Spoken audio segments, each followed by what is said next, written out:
मतई से छेद है। कितना तुमको नहीं पता क्या? आप है मोइन भाई मोबाइल वाले, हाँ उनकी तरफ से 11 रुपए आ रहा है। पार्टी बहुत बहुत शुक्रिया अदा करती है। क्या कहना चाहती हो? कहना है क्या कहना है बहन जी? उन लोगों के लिए कहना है, मोबाइल वालों के लिए। हाँ।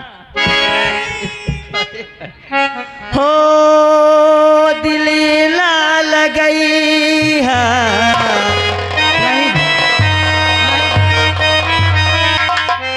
हाँ दिल ना लगई है, फिर जाने आई है कि अब जा जा जा जा भुला जाई है, अब जा जा जा जा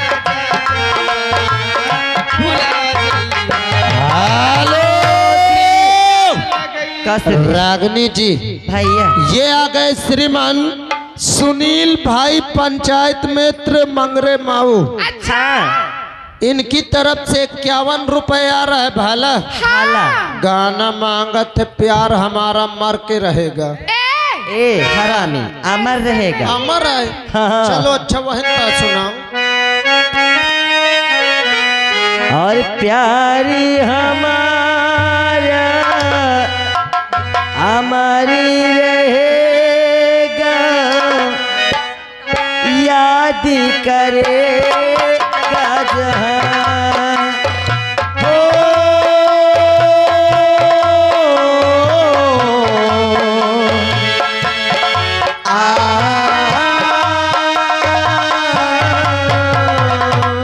प्यारी हमारा हमारी रहेगा, याद करेगा जहाँ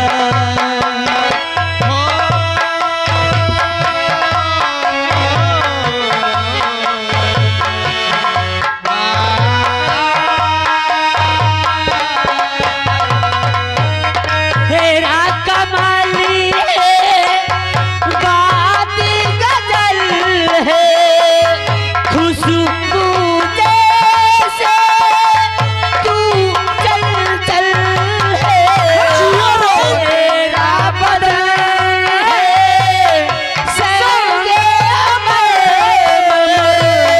तू एक जिंदा ताजमहल है, ओ तेरी है तो आसमान है, तो जी सा फिदा है जहां। ओ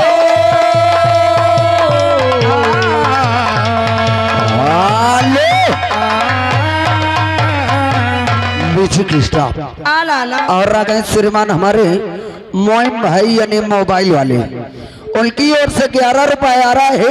हाँ। और मैडम जी गीत मांग रहे हैं, क्या लौंडिया लंदन से लाएंगे, रात भर भूसा भराएंगे। ये भूसा भराने वाली नहीं है। हाँ ऐसे है। कैसे? दूर हटाओ डैडी सैडी, बहुत पी लिया कोला करती, अब करेंगे मर्दों वाली बात। खूब पिएंगे बियर सियर, साथ मिलेंगे सेक्सी बियर, चलेगी सारी रात। लौंडिया लौंडिया लौंडिया लंदन से लाएंगे,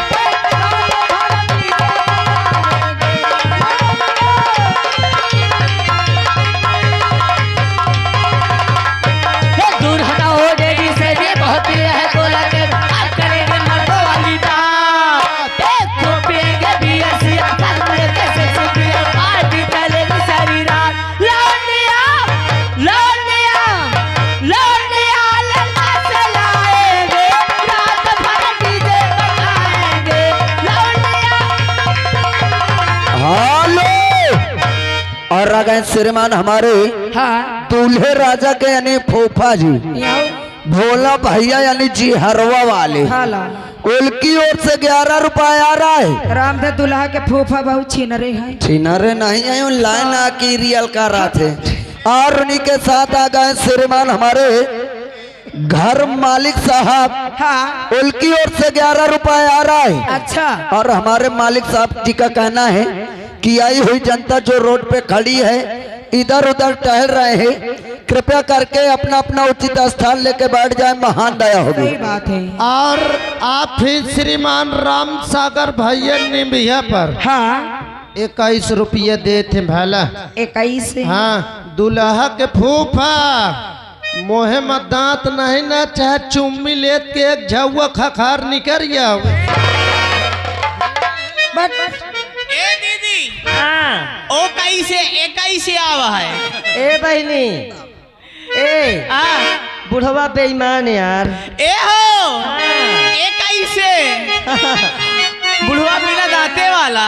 बुढ़वा बेईमान हाँ मांगे कराई। अरे बुढ़वा बेईमान, अरे बुढ़वा बेईमान, बुढ़वा हो बुढ़वा बेईमान मांगे कराई का चोखा। बुढ़वा बेईमान मांगे कराई का चोखा। हाले बातें करे किसी और से। हाँ चुग्गा। हेलो बातें करे किसी और से। हाँ ऐलान सुने बड़े गौर से। हाँ और राजा श्रीमान हमारे यही जगदीवनपुर के हमारे ठाकुर साहब। अच्छा कान फाड़ा ये कहा बे? उनकी ओर से ये 101 रुपए आ रहा है। और हमारे भैया जी का कहना है जितने ये यूट्यूबर हैं, ए हमारे यूट्यूबर वाले भैया अपना अपना सब यूट्यूबर बाहर कर लो। अरे देखिए बनने दीजिए। ये इसलिए बन रहा है कि ये लोग अपने गांव का प्रोग्राम फिर से देख सके। ये बात तो सही है मगर भैया कहा तो पीछे वाले का दिक्कत जाती। अरे हर जगह चालू हो भैया पीछे जाऊन लगाए हो दो ठो स्टैंड यह यार डिस्टर्ब करत है भाला। छोट का ले। हाँ उनका छोट कैले हो या उन्ना से बाहर कैले हो।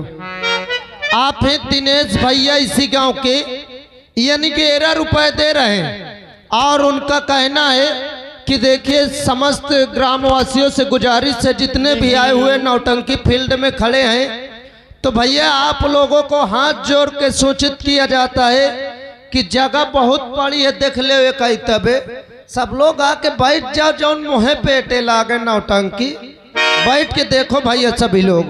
और मैडम जी क्या हमारे ठाकुर साहब को क्या कहना चाहती हो? सामने बैठे हैं। अरे ठाकुराना दान, ठाकुराना दान ठाकुर हो। क्या बात है? अरे हमारे ठाकुर है नादान, तेरे से जरिया पे धोखा। सैया है नादान, तेरे से जरिया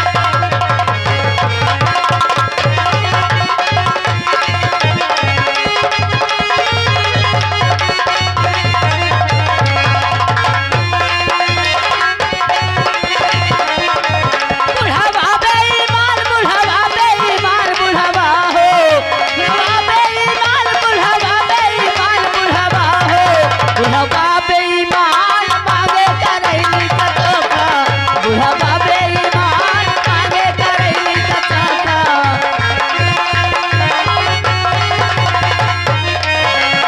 और कहना है हो लागी दुल्हन तोहार फूफा के हो लागी दुल्हन तोहार, लागी दुल्हन तोहार, लागी दुल्हन। अरे लागी दुल्हन तोहार ओ बाबा मुझे उड़ा ले। लागी दुल्हन तोहार ए ठहरो जरा का है? कंची पड़ा ए ओका छोड़े का पकड़। क्या रे एक आ- क्या नमला बहनी जब बीमार है बेचारा। घबरा न फिर हो बे काम करियो फोल। बार बार मारत हो जब हम हला दे थी कहे नहीं ठाड़ हो जाए। ये आ गए आय बाप रे इनके न पकड़ो कानपुर पकड़े तो दिल्ली का पहुंच सीधा जीती रोड पर ही हो। आप है श्रीमान नरेश पेंटर साहब, यानी 11 रुपए दे रहे हैं मैडम जी। क्या हाल है? आय मोर बड़ी अम्मा आए हमार लाला गाना सुनाओ, गाँव वाला गाना सुनाओ गाँव वाला भीम बाबा कौनो। ए आ हम हाँ सुनाइए मैडम जी। नहीं नहीं मास्टर, सदियों से बाबा